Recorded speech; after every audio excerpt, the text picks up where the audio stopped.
Bonjour. Aujourd'hui, on est le dimanche 2 mars, pardon. On est le dimanche 2 mars 2025. Bon, mais j'ai encore fait une petite revue de presse de ce qui s'est passé ces temps-ci. Vous allez vous dire, bon, mais il a encore mis le bonnet. Ouais, je vais vous expliquer. Enfin bon, c'est parce que je veux cacher mes cheveux, j'ai trop de cheveux, je veux pas qu'ils apparaissent dans tous les sens, quoi. Voilà. Bon, vous m'excuserez, je vais essayer de parler plus lentement parce que les autres fois on me reprochait de parler trop vite, d'être un peu énervé parce que j'avais trop de sujets à dire, c'est pour ça que je parlais trop vite. Bon, mais là je vais essayer d'aller doucement.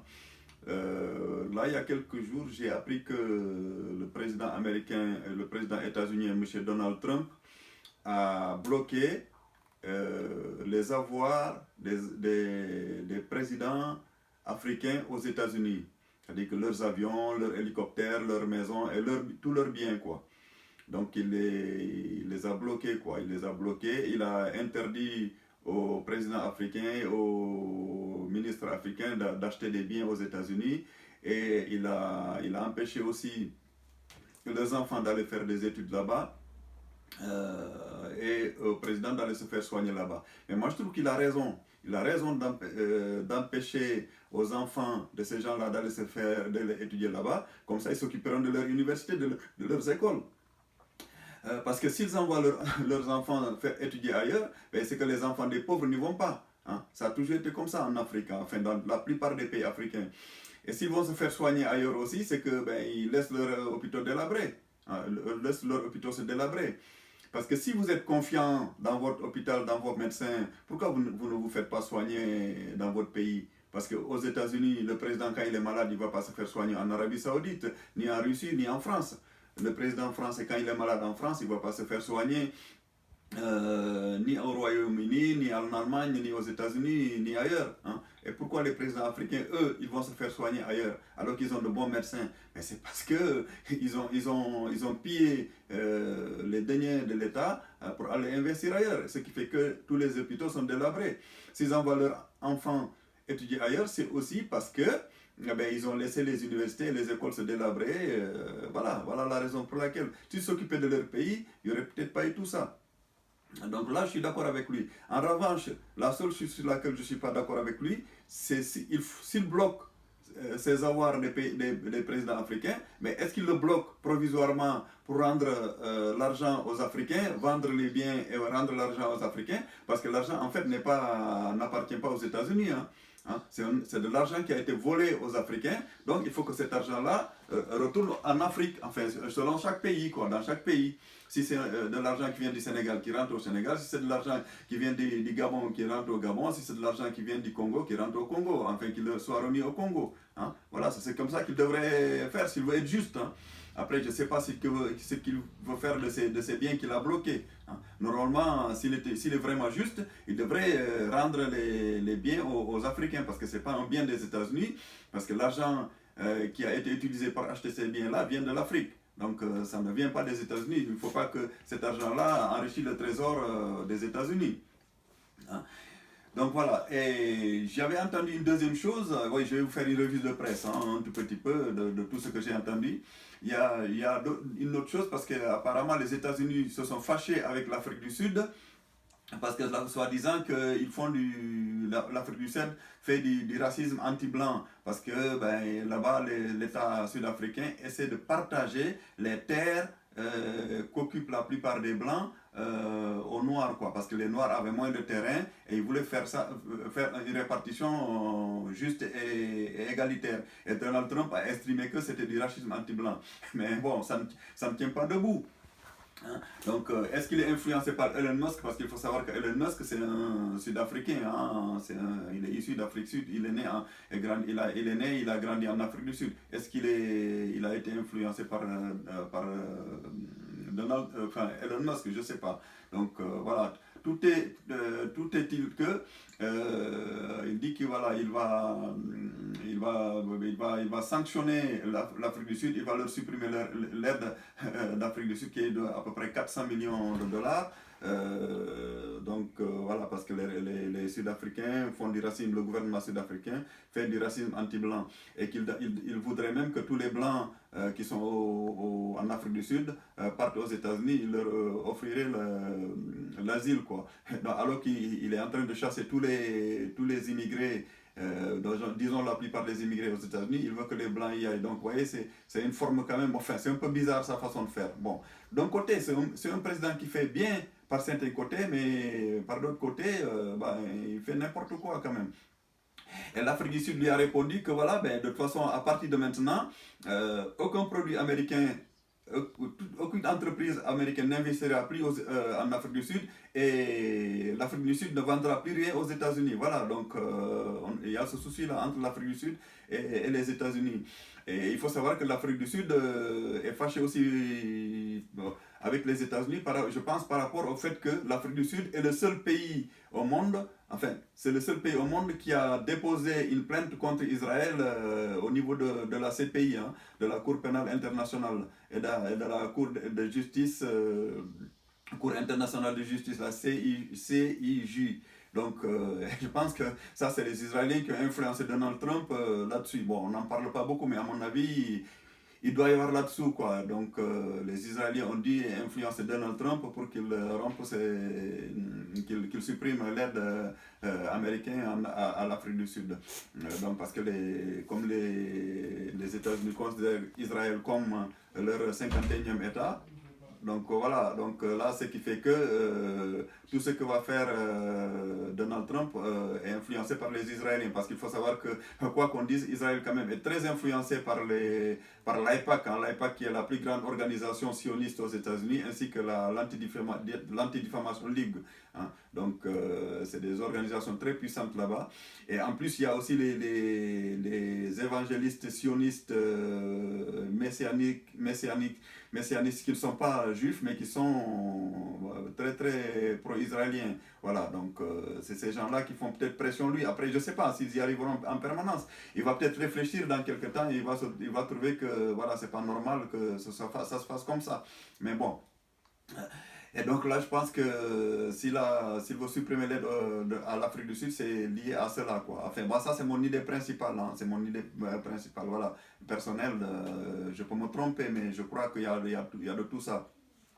Parce qu'il faut savoir aussi que l'Afrique du Sud fait partie des BRICS. Ce qu'on appelle les BRICS, originalement, c'est le Brésil, la Russie, l'Inde, la Chine et l'Afrique du Sud. Ensuite, il y a dû se greffer dessus l'Arabie Saoudite, l'Égypte. Je pense que bientôt, il va y avoir l'Algérie. Il doit y avoir aussi, comment ça s'appelle, l'Argentine, l'Iran, certainement. Et qu'est-ce qu'il y a d'autre? Il y a le Mexique qui va y adhérer aussi, et les Émirats Arabes Unis. Ils doivent être à peu près actuellement 15 États des BRICS. Hein. Voilà. Mais moi, ce que je trouve louche, c'est quand même l'adhésion de l'Afrique du Sud et de l'Argentine aux BRICS. Parce que je pense que ces deux États-là risquent d'être des chevaux de Troie des BRICS. Hein. Parce qu'ils sont l'Arabie Saoudite est plutôt historiquement allié inconditionnel des États-Unis. Hein. Et actuellement, le président d'Argentine, Javier Milei, est très très pro-états-unien. Donc voilà. Donc là, j'approuve aussi Donald Trump sur certaines choses. C'est le fait de vouloir arrêter la guerre entre la Russie et l'OTAN. Parce qu'on dit que c'est entre la guerre entre la Russie et l'Ukraine. Non, mais c'est une guerre entre la Russie et l'OTAN. Parce qu'il faut savoir que toutes les armes qui sont allées en Ukraine viennent de l'OTAN, notamment des États-Unis et de toute l'Union européenne. Hein. Donc voilà. Donc là, je suis content. Et l'autre fois, il y a Macron qui était allé là-bas. Bon, il a fait le pitre devant les caméras du monde entier. Et lors de son entretien avec Donald Trump, Macron, c'était vraiment un pitre, quoi. On le voyait bien voilà, qu'il pouvait rien faire, quoi. Qu'il rigolait, qu'il faisait tout et n'importe quoi. Il en était rien sorti. En revanche, dernièrement, là, il a convoqué, enfin, il y a eu M. Keir Starmer qui est allé là-bas, mais là, on n'a pas beaucoup entendu parler de l'entretien de Keir Starmer et de Donald Trump. En revanche, on a vu son entretien calamiteux, calamiteux pour Volodymyr Zelensky. Hein. Volodymyr Zelensky a été samedi, non, je pense que c'est le 28, c'est le vendredi qu'il a été là-bas. Et il y a eu un entretien calamiteux entre Volodymyr Zelensky et Donald Trump. Hein. Donc Donald Trump lui a rappelé que voilà, il faut qu'il respecte les États-Unis parce que Zelensky a commencé à dire que voilà, il se battait tout seul. Mais Donald Trump lui a rappelé quand même que c'est les États-Unis qui lui ont fourni la plupart des matériels de guerre. Hein. Donc voilà, par l'intermédiaire de l'OTAN. Hein. Parce que comme j'ai toujours dit que l'OTAN c'est une organisation d'achat et de vente de matériel de guerre américain. Et donc c'est l'OTAN, comme c'est les armes de l'OTAN qui sont en Ukraine, donc c'est forcément les armes des États-Unis. Ça, il avait raison. Et donc Donald Trump a dit à Zelensky qu'il ne respectait pas son pays s'il dit qu'il était seul durant toute cette guerre et que personne n'allait de ça. Volodymyr Zelensky a tort de dire ça. Et la deuxième chose, c'est qu'il a dit qu'il ne respectait pas son pays, voilà, donc par rapport à ça, et qu'il allait amener le monde dans une troisième guerre mondiale s'il continue comme ça. Parce que lui, il veut continuer la guerre, ainsi que des gens comme Emmanuel Macron. Hein. Un Macron maintenant qui veut être le chantre de la guerre, ainsi que le Premier ministre anglais, Keir Starmer, qui a remplacé Boris Johnson. Hein. Donc eux, ils veulent absolument faire la guerre. Mais parce que Macron, qu'est-ce qu'il veut en fait? Il veut faire la guerre afin qu'il n'y ait pas d'élection en 2027. Hein. Comme ça, il restera au pouvoir pendant un certain temps encore. Parce que l'article 16 de la Constitution française le lui permet. D'ailleurs, c'est le cas de Zelensky aussi. Hein. Parce qu'actuellement, Zelensky n'est plus légitime en réalité.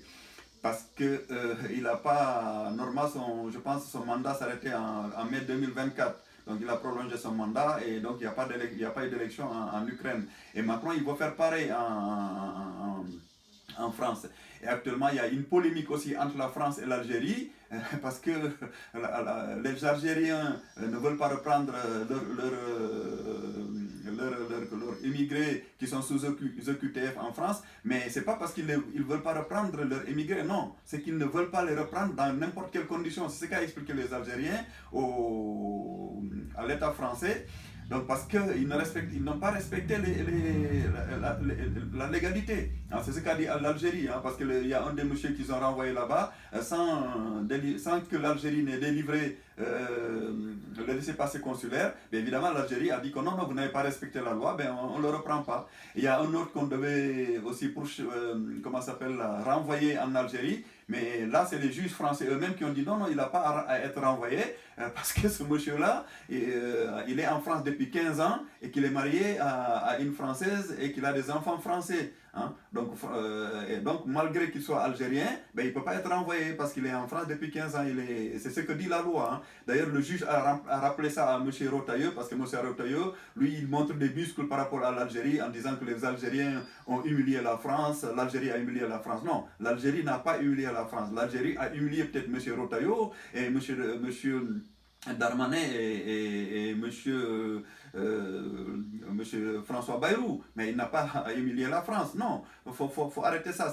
C'est monsieur Rotaillot, avec ses conneries, comme il ne respecte pas la loi, il veut faire tout et n'importe quoi, en faisant croire aux Français qu'on va renvoyer quelqu'un comme ça. Et je vous rappelle à tous les Français, quand monsieur Rotaillot vous dit qu'ils vont renvoyer les gens qui sont sous EQTF, il ne faut pas le croire, c'est du mensonge. Hein, parce que pour renvoyer quelqu'un maintenant, il faut que le pays où il doit être renvoyé délivre un laissez-passer consulaire. Donc quand ils vous disent qu'ils vont renvoyer quelqu'un, comme ça, ils vous mentent. Donc ils racontent n'importe quoi. Hein.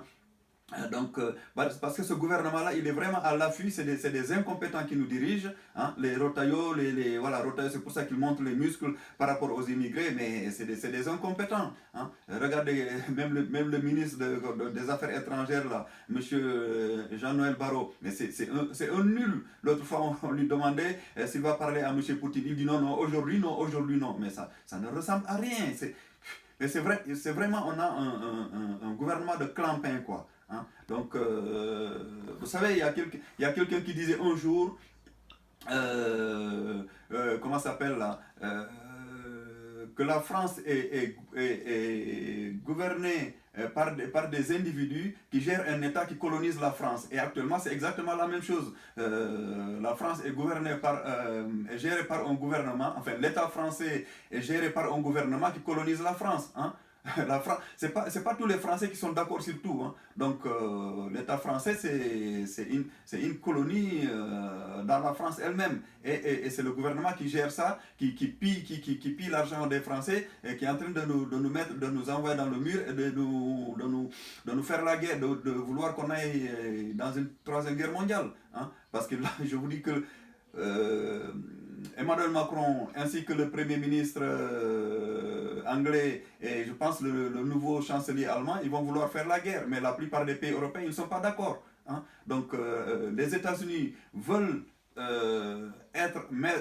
faire la paix avec les Russes et les Russes sont d'accord là-dessus. Donc voilà. Par contre, je dirais aux Russes, à M. Vladimir Poutine, de se méfier quand même des États-Unis. Hein. Parce que vous savez, les États-Unis, ils n'ont jamais respecté leurs paroles. Hein. Donc voilà, c'est des faux jetons. Ben, chaque fois qu'ils ont un accord avec un pays, ils sont tous passés par derrière pour lui faire la guerre après. Hein. Donc rappelez-vous d'ailleurs de la phrase de M.